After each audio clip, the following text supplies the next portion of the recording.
Steve Cohen of Tennessee is in the group of lawmakers who says they will not be attending. Representative Cohen joins us tonight from Memphis. Thank you for being here, sir. You're welcome, Brett. Why are you doing this? Well, there's several reasons.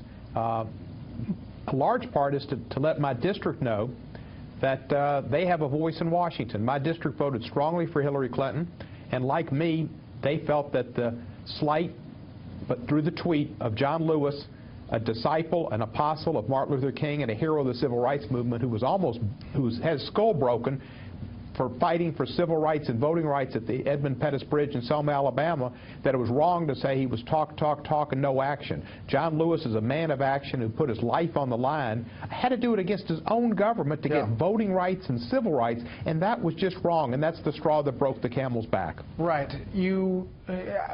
Could it be that he was not talking about his civil rights record and what he did in the past, but what he's doing now to lift inner city situations across America, and particularly in his district?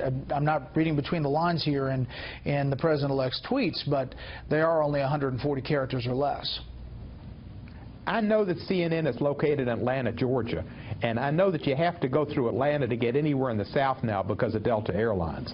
But Atlanta's not a bad city. There's a lot of good things in downtown Atlanta. There are a lot of good communities and areas in John Lewis's district, including Morehouse and Emory University. Yeah. He took a slight at Atlanta, and when you can't communicate through 140 or 142 characters, and that's one of the problems the president has. If he wanted to communicate that, he should have sent a letter to John Lewis personally, not tweeted and expressed his thoughts about inner cities. Yeah. Instead, he expressed his thoughts in ways that were open to interpretation. Okay. And when he does that concerning foreign policy, we're at risk. Congressman, your district, you mentioned the vote for the election, Tennessee 9.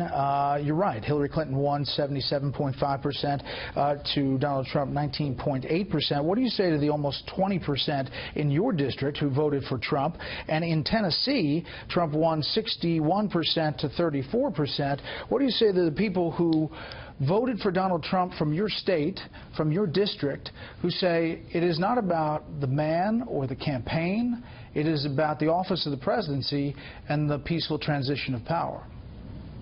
Well, I'd say two things. First, I am a representative of District 9, and as well, you know, Brett, senators represent states, no, I understand. Congressmen but represent there's 20% districts. Of your district that voted for Donald Trump. Are you just disregarding that?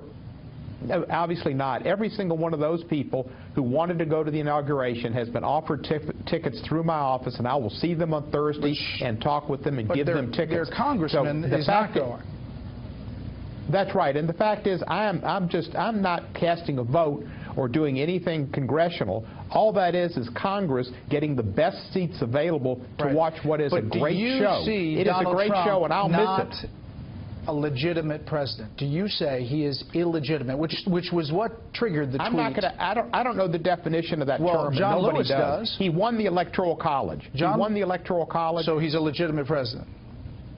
Yeah, he's going to be president. So John Lewis says he's illegitimate, and that's what triggered John Lewis is. That's what triggered the tweet. What John Lewis is saying is that the Russian leaks through hacking illegal to WikiLeaks, that Trump used the same verbiage 174 times about WikiLeaks, WikiLeaks, WikiLeaks. Yeah. They knew through their polling that would influence votes, that the influence of those votes in Michigan, Wisconsin, and Pennsylvania might have made the difference. And they might have made the difference. And if they did, and if there was any coordination between the Trump campaign and Russia, you've got a major factor to consider about your allegiance to the United States and putting America first. But there are many states, Michigan, Wisconsin, Pennsylvania, where polls showed that the people voted for Donald Trump not because of what they were hearing from WikiLeaks, but because they were concerned about their jobs and their situation. You don't know that, Brett. None of us know that, Brett. There's accumulation of events that occur to make people vote. I'm pointing to polls. And a lot of people voted because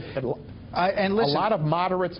But Brett, if the polls made a difference, why would Donald Trump 174 times have talked about WikiLeaks? The polls told him that will move votes and use it. It's interesting that you mentioned WikiLeaks. Today, the President Obama is commuting the sentence of the man, now woman, who leaked to WikiLeaks and many believe put U.S. troops in danger. What's your reaction to that? I don't approve of that. I mean, there might have been some term that should have been lesser. I don't know.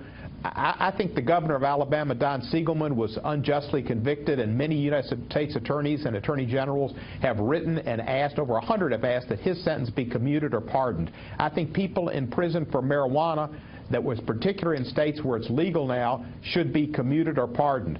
I don't think that people like Chelsea Manning should come before all the people who had nonviolent drug offenses, particularly marijuana, in states where it's been legalized, should be housed by the federal government and costing us $30,000 a day. Congressman, we appreciate your time, and just to be clear, you're not making a determination whether President Trump to be is legitimate or not. You're just skipping the inauguration.